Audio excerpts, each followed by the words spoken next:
Welcome to Annapolis Mosaics. Our program spotlights people in our community who are involved in activities designed to promote good human relations. I am Michael Keller, the chair of the Annapolis Human Relations Commission and your host. The commission is a city board that seeks to promote equal opportunity and to eliminate discrimination. My guests today are Kelly Sullivan, who is the CEO and founder of the Wellness House of Annapolis, and Kay Hunter, who is a member services manager of the same organization.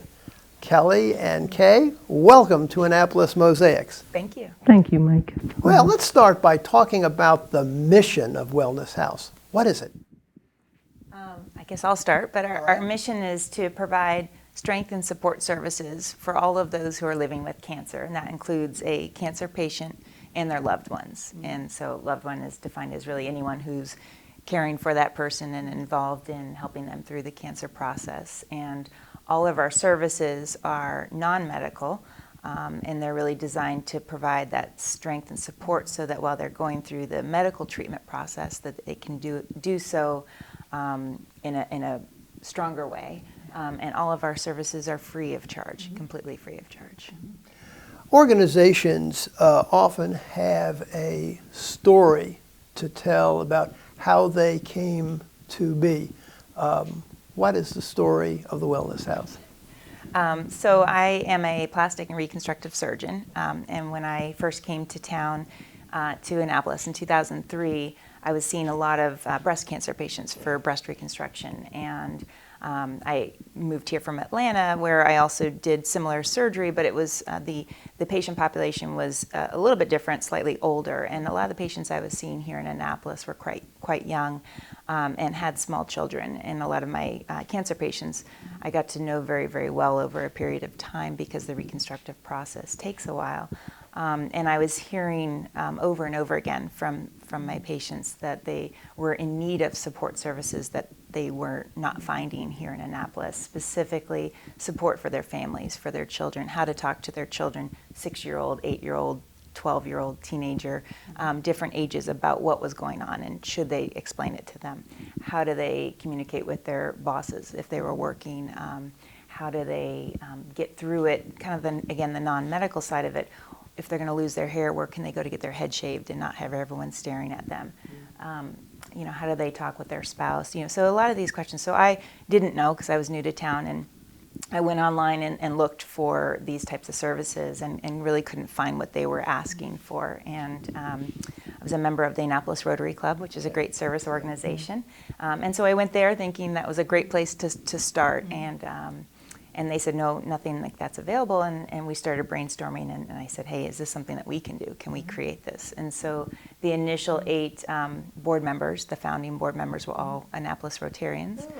We got our initial $5,000 grant from the Annapolis Rotary Club to get started. And we, one of the lawyers in Rotary, pro bono, helped me with the filing to become a 501c3.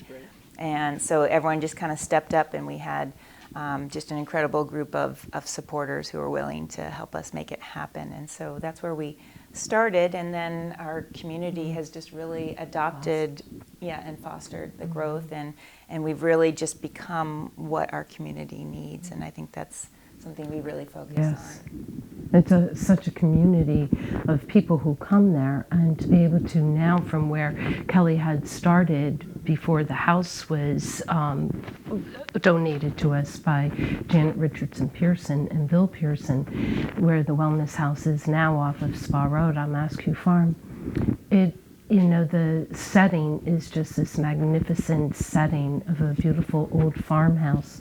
So when our members come in, they're not in a medical setting. They're in a setting that's embracing and comforting and warm. So it really helps with the support and strength part of what they need at this time as they're going through their journey.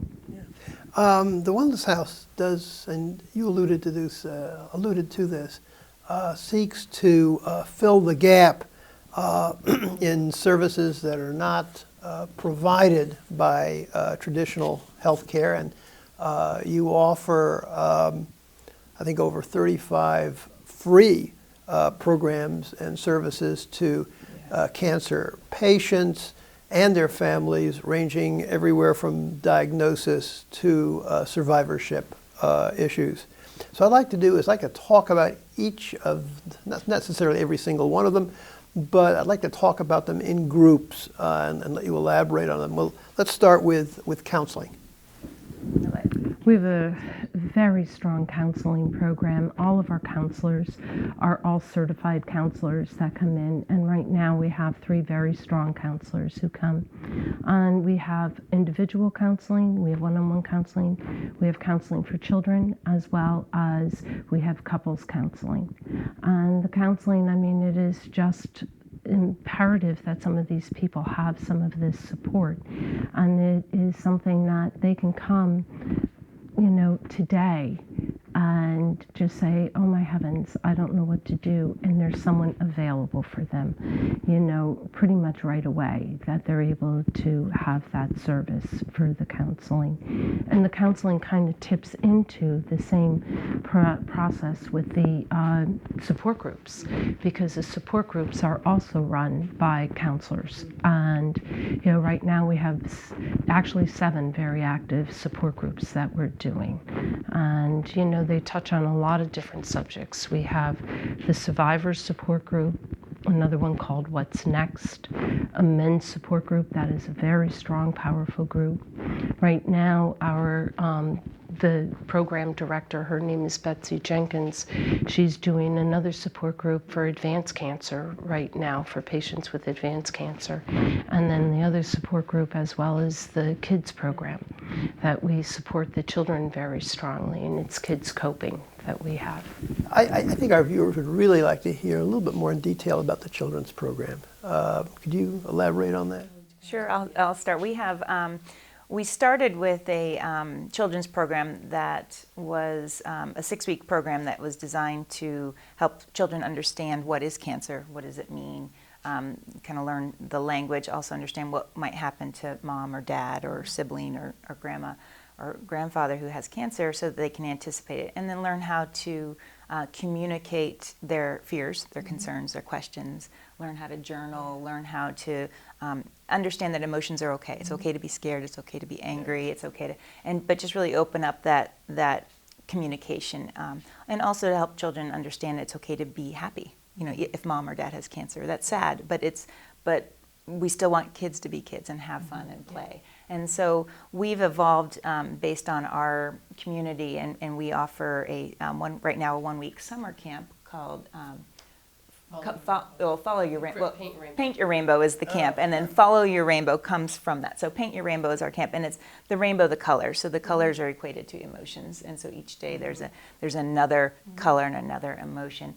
And then it was so popular, and these children wanted to come back together again and see each other on a regular basis. So from that came Follow Your Rainbow, which is a monthly support group for the children on a Saturday usually. Teen volunteers help out, and there's different activities. So they're having fun, but they're also learning to talk about and supporting each other. And that's the same as the kids coping. In the kids coping, we have kids coping once a month as well, and that's also a different type of structure than the Follow Your Rainbow. That definitely is more in the line of the support structure. But a lot of times I don't think they even know that they're being guided in the support part of it, because for them it's fun as well, and and they're not alone in this, in their worries or their woes. How you also have a number of health and well-being programs as well. Could you describe what these are? Yeah, we just as an example, yoga, we probably have at least 3 to 4 yoga classes a week that we have, and all of our instructors that you mentioned earlier, all of our practitioners volunteer their time. So being able to offer things, yoga is very consistent. We have Reiki, which is energy work, Reiki and healing touch. We have reflexology, which is working on the feet with all the pressure points on the feet, and massage. And, you know, and then we also incorporate mindfulness meditation. We do art classes, and all of these things kind of blend in together with helping support all of the needs of the members. You also have education programs too, right? Yeah, very the- strong educational programs. What are they about? Well, what do you as have an to talk example, like with this, it's a very big community outreach to getting these. You know, we work a lot with AAMC, with the Hospice of the Chesapeake, with area physicians, with area professionals. So just a couple weeks ago, we had a whole program from the advanced directives from the Attorney General's office on that. We have a program coming up on dental care while you're going through treatment, because things like that change. Stuff on lymphedema, you know, so we listen to the lymphedema is kind of an offshoot from Right. Swelling that can occur from cancer treatment, usually from radiation or also surgery. Yeah, you know, so there's a lot of things that go along with the cancer. So putting in support groups and in educational programs that a lot of the members may request, having some of this information, and then, you know, we go out and find the right people to come in and speak about the topics that they're interested in. Mm-hmm. You also offer a variety of different kinds of activities. Yes. How about those? There's, you know, besides like every Thursday, as an example, we have on Thursdays a tea time. It's a very informal time at the Wellness House, and the setting is a living room setting. So the members come on a Thursday afternoon, they meet up with each other. Tea time can have 2 people, can have 10 people.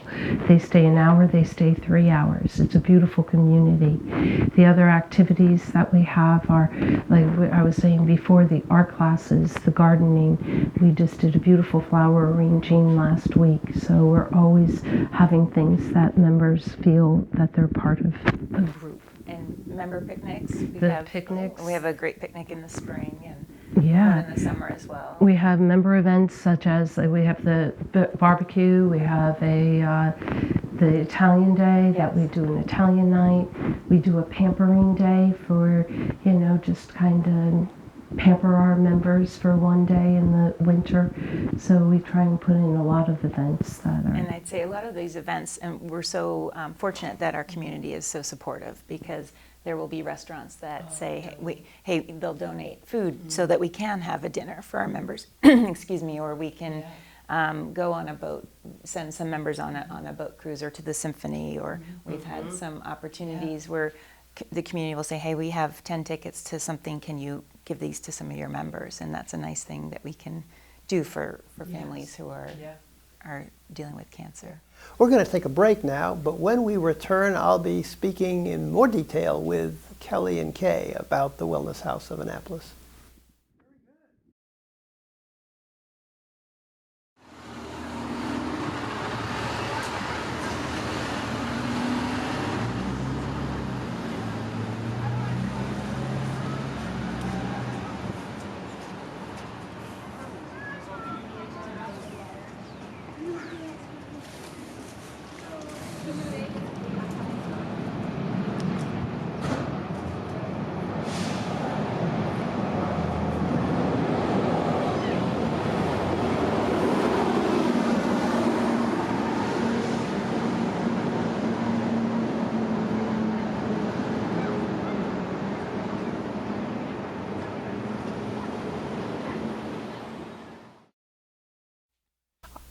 I'm talking today with Kelly Sullivan and Kay Hunter from the Wellness House of Annapolis. Well, you know, when you look at the breadth of the programs and services that you provide at the Wellness House, I think our viewers are just going to be absolutely amazed by what you've accomplished. About how many people do you serve each year? We are servicing over probably closer to 4,000 people in a year that they are coming through enjoying the services that we have. So it can be anything from the individual services, such as the Reiki or the massage or the healing touch, but where the most numbers come in are the people who come weekly for things such as the education days, for the support groups, for the yoga classes, for the things that are very well attended. They have, are in a weekly basis. We can be having up to 100 people a week easy that come through the door. Does the Wellness House make use of volunteers, and if so, in what capacity? Absolutely. Volunteers are the heart and soul of Wellness House, and Kay can speak to numbers, but I can say that we are so grateful to have so many amazing volunteers. It's crucial. I mean, it is just, that is the heart and soul of the Wellness House, are the volunteers. Like we said before, every one of our practitioners are volunteers, and they are all professionals, as well as we have over 100 volunteers who are active in helping us on a daily basis. And, they come from near and far to offer their services. What exactly do they do? Well, as an example, today we have house hostesses, and our house hostesses are there to support the staff while we are there. They are there and to also be the face of the house. They come, when a member first comes into the house, they're the first people that they see. So they are introducing themselves, they are welcoming them, they're giving them, the comfort of what the Wellness House is, as well as supporting us at the Wellness House. And then the yoga, the art classes, the massage, healing touch, they are all volunteers. Do you have any stories about individual people whom the Wellness House has helped that are especially meaningful to you? I think our viewers really like these human interest kinds of stories that really personalizes the organization. Do you have any stories to tell? A lot of stories. Yeah, lots of stories. Tell lots of stories. Every day. Everyday stories. Stories are there every day, and we say every day it's so purposeful for what we do while we're there. And there are several different stories. The first one that comes to my mind is a story of a gentleman who was standing there having a Ensure, which is a drink. And he was having a drink, and a support group had broken up, and a woman came down, and he was drinking it, and she made the comment, "Oh, I have to have that as well." And long story short, he was telling her about someone that he had talked to who was going through a same cancer as him, a head and neck cancer, and that she was scared about having the surgery, and he talked to her about it. And her tears came into her eyes, and she said, "I am the person that you saved that day. By talking to you, you saved my life, and I had that surgery." That's just one heartfelt story that we have. I have one that I still remember from some of the early days. We've been now 10 years doing this, but and the first night of one of the children's programs, and a little boy, I think he was 6 or 7 at the time, and literally his mother had to drag him into Wellness House the first night for the support group, and he didn't want to be there. By the end of that first session, he didn't want to leave, and he came running down from the support and into the kitchen, because it's a house, it's a home. And he opened up the fridge like it was in his home, and he took out a chocolate milk, and he asked if anyone else wanted one, and his mom was ready to go, and he said, "No, can we just stay a little bit longer?" And he had bonded in the 1 hour that they were there with the other children in the program, and every week after that, he was the first one running into the house, and you could just see the kind of the weight lifting, off of his shoulders to find just some commonality and some support from other people who are going through a similar situation. Yeah. Any other stories? You've got other tales? We have. I'm sure you've got a lot of them. There is, and it's, I think it's almost like the everyday stories, of people who come in on a weekly or a daily basis, and I think of some of the people who come, and the one mother and daughter who would meet there every week for lunch. The mother would come up and she would have, come and have a Reiki or something like that, and the daughter will come up and bring lunch for both of them and sit outside in the beautiful grounds. That it's a place that they feel that they can be and they can be comfortable there. Or the stories of the people who come, and don't realize how many other members are going through what they're going through. So they make those social and those personal connections with people while they're there as well. And I know one of our barbecue dinners, one of the cookouts, I had a woman come up to me, and she was a member, and she introduced herself, and she wanted to thank me for being part of Wellness House, and she just said, I was always the one on the boards doing this. I was the executive, starting the nonprofits and providing donations and auction items. And then one day I was diagnosed too, and suddenly I'm on the other side of it, and I'm now someone who's receiving it. And you never think that it's going to be you, but it is. It's all of us are touched by cancer, and for her to say this is just such a special place because people understand her, and she's not alone, and she can also give back as a volunteer. Yeah. She can receive the services, but she also feels like she's helping the next person who's coming along. That's a wonderful story. What would you identify as the greatest accomplishments of the Wellness House? You're the founder. That's right. You're the founder. Looking back from I think it's things that you're really most proud of, Kelly. I think it's twofold. I think one is I'm very proud of how our community has really kind of built Wellness House up to what it is. I mean, every step along the way we've had amazing people just step up, and Janet Richardson Pearson donating the use of her home, and the volunteers that come, and our staff who's come, and our board members, and then the members who trust us to help them and lead them along this path.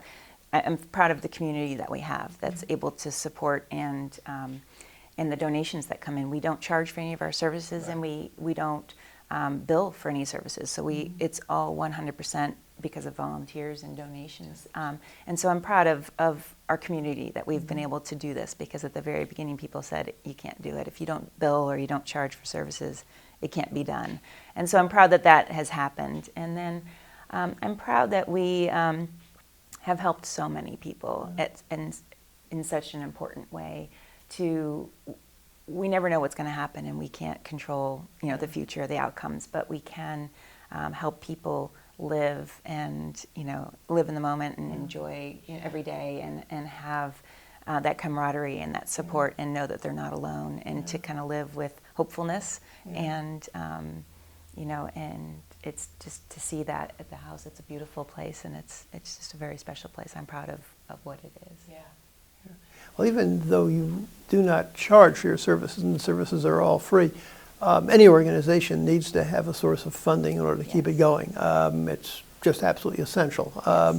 From what sources do you derive your financial support? I mean, to have all these programs going on and so successful, you probably got some very generous donors and supporters. We do, and it is a constant job. I mean, it's donations, and we have very generous individual donors, corporate donations.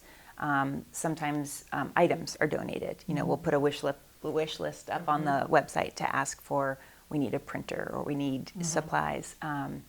So and that's a huge job for Kay and some our other staff, kind of managing all that. What do we need to get what we have?